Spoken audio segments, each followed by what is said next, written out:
Сегодня приготовлю на ужин овощи, запеченные в духовке. Баклажаны, брокколи, болгарский перец, помидоры, лук. В этом, казалось бы, простом блюде есть маленькие секретики, о которых я, конечно же, вам расскажу. Порежу баклажан на кубики и выложу на противень.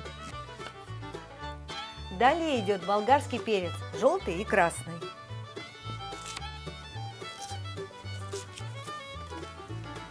Теперь разбираю на соцветия и режу брокколи.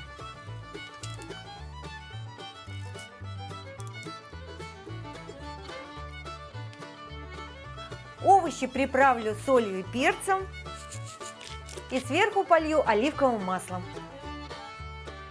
Первый этап подготовки закончен. Отправляю овощи в духовку, разогретую до 200 градусов, на 20 минут.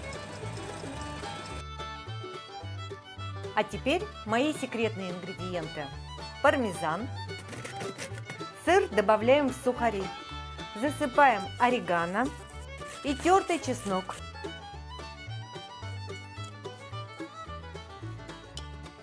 Еще нам понадобятся помидоры, красный лук и сыр.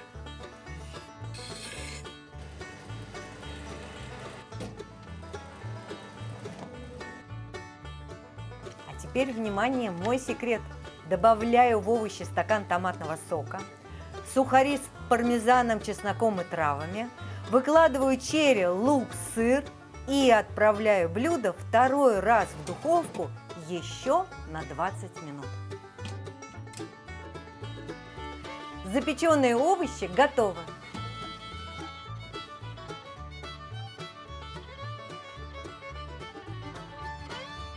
Если вам понравился рецепт, воспользуйтесь моим секретом приготовления, порадуйте своих близких. Подписывайтесь на канал, ставьте лайки, пишите комментарии. Будем готовить вместе. С вами была Ната, королева салата. Приятного аппетита!